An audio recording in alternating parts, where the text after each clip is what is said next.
सब की मौलवियों की नब्ज़ चेक की जाए, जैसे कि वो कहते हैं कि अभी तक जो है वो क्या मामला है और ऐसी चीज़ लॉन्च भी हो सकती है कि नहीं। तो देख तो लिया होगा कि इंशाल्लाह हमारी कौम में सिर्फ दीनदार मजहबी लोगों की बात नहीं कर रहा, वैसे भी हमारा जो जनरल एक नौजवान है, इंशाल्लाह मैं उम्मीद करता हूँ कि वो भी इस चीज़ को कंडेम करेगा। देखें, हम सब गुनाहगार हैं और हम सब की कुछ कमज़ोरियाँ हैं, हम इंसान हैं, और आई एम श्योर कि अभी हम उस लेवल पे नहीं पहुंचे हमारी कौम। शुरू में मैंने जितनी बातें की ड्रेसिंग के हवाले से, ठीक है, कमज़ोरी है, यूथ फॉलो करते हैं ये ट्रेंड सेटिंग लोगों को, मॉडल्स को, और जो ड्रामा एक्ट्रेसेस हैं, मॉडल्स हैं, फीमेल्स उन्हें कॉपी करती हैं, लॉन्स जो दिखाते हैं अपने इश्तिहारात में, जो type of clothes they show वो पहनते हैं हमारे नौजवान, कमज़ोरी है।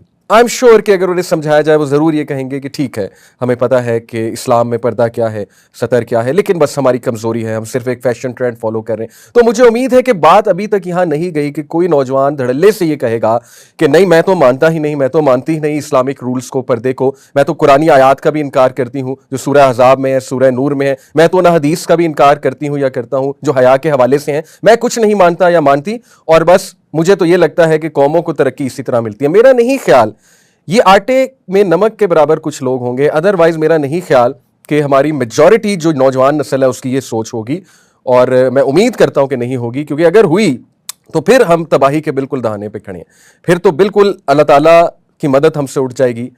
तो मैं ये समझता हूं कि ये जो अभी रिसेंट शो भी उसका एक ऐड आया और काफ़ी इस पर वावेला भी मचा, शोर भी मचा, और अच्छी बात है, दिस प्रूव्स के एक्शन लिया जाएगा। और मैं बात कर रहा हूं कि सिर्फ मजहबी तबके की तरफ से नहीं, डिसेंट लोगों की तरफ से आया कि this is unacceptable, this is unacceptable from every angle.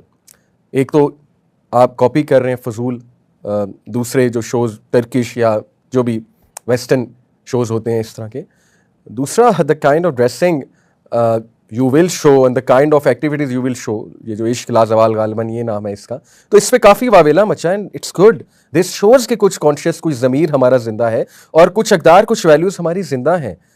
सो ये बताने की मुझे ज़रूरत नहीं है कि जब एक कौम फाशी की तरफ चली जाती है तो हदीस की रोशनी में क्या क्या सख्त अजाब के बारे में मैंशनड है उस कौम के हवाले से। मतलब मैं इसलिए कह रहा हूँ, मुझे बताने की ज़रूरत नहीं है, क्योंकि कई बार ये बातें जो है वो सबको पता है, जुम्मे खुतबात में बताई जाती है, क्योंकि ये एक ऐसा टॉपिक है जिसमें बहुत ज़्यादा बात होती है, फाशी और यानी इमोरलिटी, स्प्रेड ऑफ इमोरलिटी।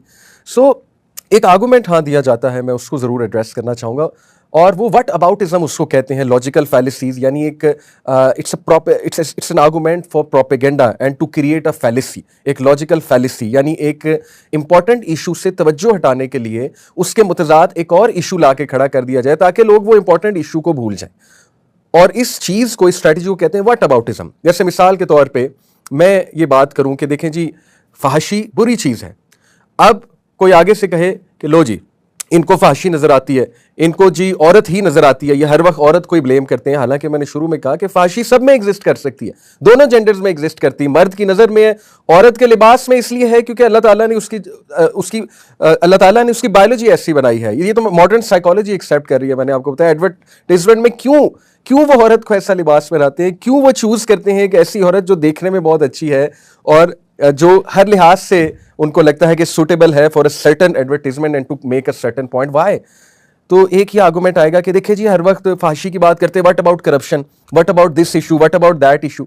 भाई हर इशू एज लॉन्ग एज वो गलत चीज़ है, हर इशू काबिल मजम्मत है, हर इशू कंडेमनेबल है, लेकिन ये कहना कि नहीं, जब तक आप बाकी इशू सॉल्व नहीं कर लेंगे तब तक इस इशू पे भी बात ना करें, this is the actual fallacy. और इस तरह से कौमें नहीं सुधरती हैं। देखिए, जो चीज़ ज़्यादा सीरियस है उस पर भी बात होगी ना। करप्शन भी सीरियस है, हम नहीं कहते करप्शन एक सीरियस टॉपिक नहीं है, और इस पर बात होती है, कितनी बात होती है। कौन कहता है कि करप्शन होनी चाहिए, कौन इस पर बात नहीं करता है। जुम्मे खुतबात होते हैं ऑनेस्टी के ऊपर, जुम्मे खुतबात होते हैं करप्शन के रोकने के हवाले से, यूनिवर्सिटी में कैरेक्टर बिल्डिंग सोसाइटीज़ बनी हैं, हर जगह इस पर बात होती है।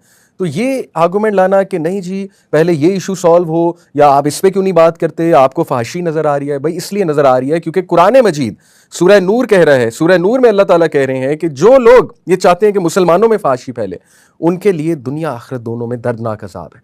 अब आप मुझे बताएं, इतनी सीरियस जो है वो वार्निंग मौजूद है, तो फिर इस पर नहीं बात होगी। इसी तरह नबी सल्लल्लाहु अलैहि वसल्लम ने फरमाया, हदीस का कॉन्टेक्स्ट बता रहा हूँ, कि जिस कौम में फाहशी फैल जाती है और वो कौम के लोग उस फाहशी के हवाले से कुछ नहीं करते, उसे फैलने देते हैं, तो वहां पर बीमारियां आती हैं ऐसी जिनका कभी लोगों ने नाम नहीं सुना होता है। इसी तरह कुर्बे क़यामत के साइंस में से है कि क़यामत कायम नहीं होगी जब तक तुम देखोगे कि फहाशी आम हो जाती है, अल्कोहल आम हो जाता है, जिना आम हो जाता है। और फिर यह हदीस कितनी खतरनाक है, अल्लाह के नबी सल्लल्लाहु अलैहि वसल्लम ने फरमाया, अल्लाह मेरी उम्मत के सब लोगों को माफ करेगा सिवाय उनके जो खुलेआम गुनाह करते हैं और दूसरों के साथ अपने गुनाह की स्टोरीज शेयर करते हैं। आप मुझे बताएं, ये शो ये खुलेआम गुनाह नहीं है। कोई एक आप किसी मॉडर्न लिबरल स्कॉलर को ले आए, उससे पूछें ये खुलेआम गुनाह नहीं है। कोई लिबरल से लिबरल स्कॉलर भी नहीं कहेगा कि खुलेआम गुनाह नहीं है। उसके बाद आप अगला सवाल ये पूछें कि जो वो हरकतें वो कपल्स करेंगे, क्या वो खुलेआम गुनाह नहीं है? क्या वो नशर अशात नहीं कर रहे अपने गुनाहों की? उनको भी अल्लाह से डरना चाहिए। अगर उनके दिल में राई के दाने बराबर कोई ईमान मौजूद है, मैं एक्सपेक्ट करता हूं वो मुसलमान लोग हैं जो ये शो रन कर रहे हैं, इसका डायरेक्टर प्रोड्यूसर, लेट्स एक्सपेक्ट वो मुसलमान ही हैं। अगर उनके दिल में राई के दाने बराबर भी ईमान मौजूद है तो वो इस हदीस पे गौर करें कि अल्लाह सबको बख्श देगा सिवाय उनके जो खुलेआम नशर अशात करते हैं अपने गुनाहों की।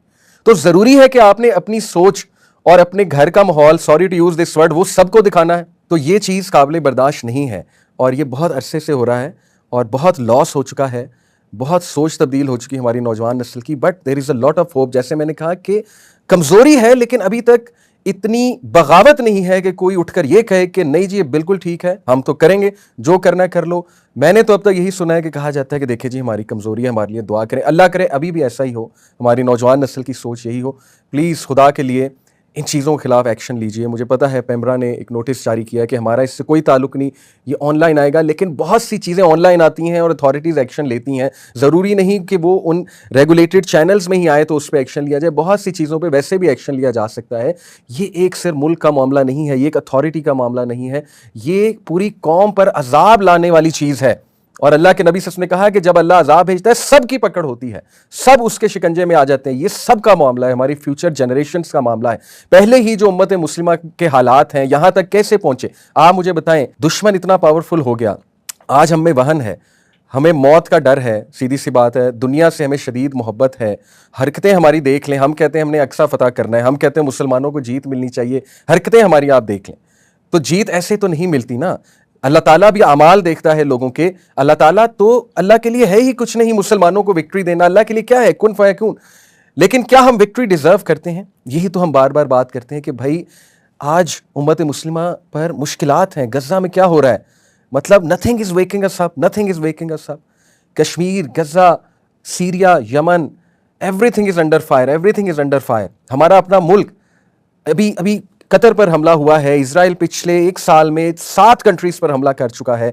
आई don't know what we are waiting for, what will wake us up. देखें इन लोगों को तो कोई फर्क नहीं पड़ता जो इस शो को लॉन्च करना चाहते हैं और वो जो होस्ट हैं इस शो की, उनको तो आई एम श्योर कोई फर्क नहीं पड़ेगा, इल्ला ये कि अल्लाह ताला कोई बात दिल में डाल दे, बिकॉज उनका पर्सपेक्टिव यही है कि बस पैसा कमाना चाहिए।